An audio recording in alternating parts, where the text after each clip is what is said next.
Hello all my dear students, welcome you all।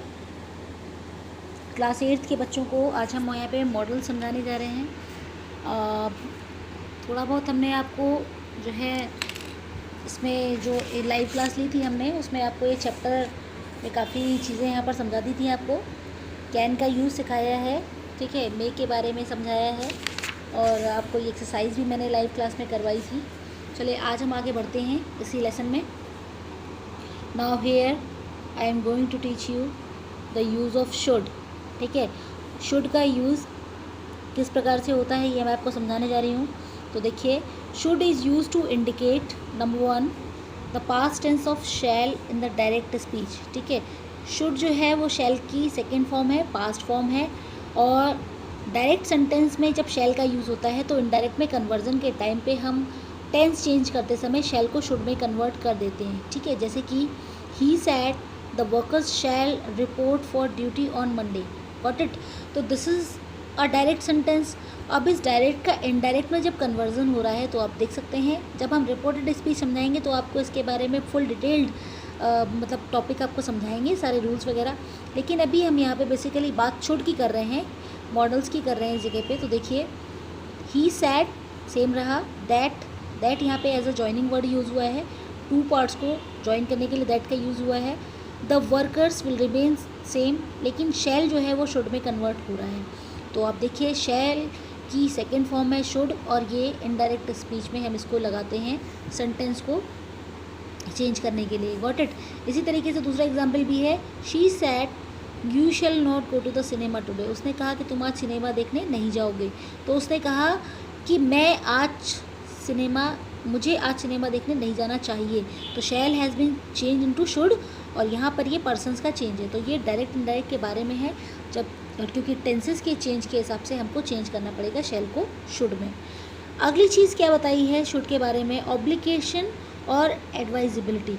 Should जो है obligation और एडवाइजेबिलिटी के पार्ट पे भी वर्क करता है।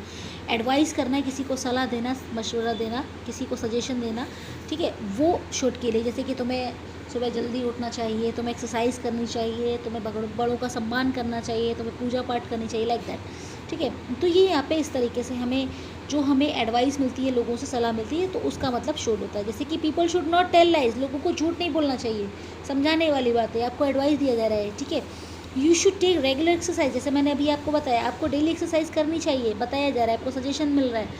You should be loyal to our country, तुमको जो है अपनी कंट्री के प्रति लॉयल होना चाहिए, ऑनेस्ट होना चाहिए। तो ठीक है, ये सब चीज़ें वो हैं जो हमारे अंदर होनी चाहिए। तो चाहिए के पार्ट पे जब बात करते हैं तो शुड का मतलब यहाँ पर यूज़ हो जाता है। अगला देखिए, थर्ड तरीके से हम कैसे अप्लाई कर सकते हैं शुड को। Should is used as logical necessity और प्रोबेबिलिटी। ये लॉजिकल नेसेसिटी और प्रोबेबिलिटी के पार्ट पे वर्क करता है। नेसेसिटी माने होता है आवश्यकता, लॉजिकली जो यूज़ हो, प्लस प्रोबेबिलिटी माने होता है संभावना। जैसे कि they should be home by now, उनको अब तक घर पर आ जाना चाहिए था, they should be.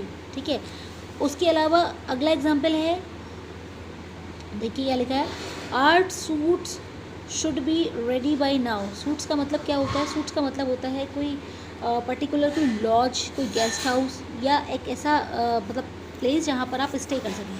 Got it, इसको हम बोलते हैं सूट। अगला एग्जाम्पल है, Meenal should win the prize, Meenal को प्राइज़ जीतना चाहिए। तो सब कहीं ना कहीं एक तरीके की मतलब ये संभावना को भी शो कर रहे हैं और आवश्यकता को भी बता रहे हैं। यहाँ पे हमारे सूट तैयार हो जाने चाहिए, यानी कि हमने जो रूम के लिए जो अप्लाई किया था वो अलॉटेड प्लेसेस हमको अब तक प्रोवाइड कर देने चाहिए, मिल जाने चाहिए। ठीक है, तो ये हमारी नेसेसिटी को शो कर रहा है। इस वाले सेंटेंस में देखेंगे आप, Meenal should win the prize, तो ये जो है मीनल को प्राइज़ जीतना चाहिए, ये नेसेसिटी नहीं है, ये प्रोबेबिलिटी है, उसको जीतना चाहिए, संभावना बन रही है यहाँ पे। तो दोनों ही बातों के पार्ट पे हम इसको लगा सकते हैं। यहाँ पर देखिए, they should be home by now, उनको अब तक घर आ जाना चाहिए, ये क्या है, नेसेसिटी तो है ही, लेकिन अब तक ये नेसेसिटी को ज़्यादा यहाँ पर इस जगह पर शो किया गया है, संभावना से ज़्यादा यहाँ पे आवश्यकता को यहाँ पर बल दिया गया है। Got it. अगला देखिए, रिक्वेस्ट फॉर परमिशन, यहाँ पे यूज़ करते हैं। जैसे कि आई शुड लाइक टू से, मुझे कहना चाहिए, if you permit me that I haven't done anything against the rules. ठीक है, यहाँ पे देखिए, आई शुड लाइक टू से, मुझे ये कहना चाहिए कि that I haven't done anything against the rules, मुझे ये कहना चाहिए कि मतलब एक तरीके से हम कह सकते हैं कि हमने कोई बात कही उसके हिसाब से हमको वो काम करना चाहिए कि नहीं करना चाहिए। अगला देखिए, I should prefer to stay at home, मुझे आज घर पर स्टे करना चाहिए, प्रेफरेंस देनी चाहिए। If you permit me to going on picnic in this bad weather, कहने का मतलब यहाँ पे क्या है, I should prefer to stay at home, मतलब मुझे प्रेफर करना चाहिए इस समय घर पे रहना, मतलब ठीक है। यहाँ पे क्या कह रहे हैं, रिक्वेस्ट फॉर परमिशन, आप किसी से परमिशन मांग रहे हैं, उसके लिए आपको प्रेशराइज करके एक मिनट रिक्वेस्टिंग मोड में जाके आपको बात करनी चाहिए। तो बेटा ये कई सारी चीज़ें हैं जो आप मतलब शुड को यूज़ इस तरीके से कर सकते हैं, ठीक है, ये एक तरीके से। अब अगला देखिए, मस्ट का मतलब भी एक तरीके से शुड होता है, लेकिन मस्ट जो है वो कंपल्शन के पार्ट पे वर्क करता है। यहाँ पर शुड आपको एक नॉर्मल एडवाइस दी जा रही है, इट्स अप टू यू कि whether you are going to follow it और not, but must means you have to, must mean compulsorily you have to do this work और that work given at a prominent time, ठीक है। Must का use क्या indicate करने के लिए होता है, ऑब्लिगेशन भी है, एडवाइस और रिकमेंडेशन भी इसमें आ जाती हैं सारी चीज़ें। तो अभी हम देख लेते हैं इसमें ऑब्लिगेशन क्या है। जैसे कि you must pay your fee by the 10th, तुम्हें अपनी फ़ीस जो है 10 तारीख से पहले पे कर देनी है, कंपलसरी है, नेसेसरी है, ऑब्लिगेशन है, ठीक है, अदरवाइज़ आपके साथ में कोई एक्शन लिया जाएगा। दूसरा एग्जाम्पल देखिए, यू मस्ट बिहेव वेल और लीव द क्लास, या तो कायदे से बिहेव करिए अदरवाइज़ क्लास लीव करिए, करना ही पड़ेगा इसको, आपको मानना ही पड़ेगा, आपके पास कोई दूसरी चॉइस नहीं है, तब हम मस्ट का यूज़ करते हैं। चाहिए इन द सेंस कि आपकी मर्ज़ी नहीं है, यहाँ पर आपको बाध्य किया जाएगा कि आपको ये काम फॉलो करना है। Got it, he must attend the school regularly, उसको स्कूल डेली अटेंड करना है या करना चाहिए, लेकिन चाहिए यहाँ पे ज़रूरी वाला चाहिए है। तो आई होप आपको मेरी बात समझ में आ रही होगी। एडवाइस करना है, किसी को रिकमेंडेशन करना है, एडवाइस जो हम दे रहे हैं उसको फॉलो ज़रूर करना पड़ेगा। जैसे कि you must consult your parents on the issue, कि आपको अपने पेरेंट्स से इस मसले पर कंसल्टेशन ले लेनी चाहिए, यानी सलाह ले लेनी चाहिए।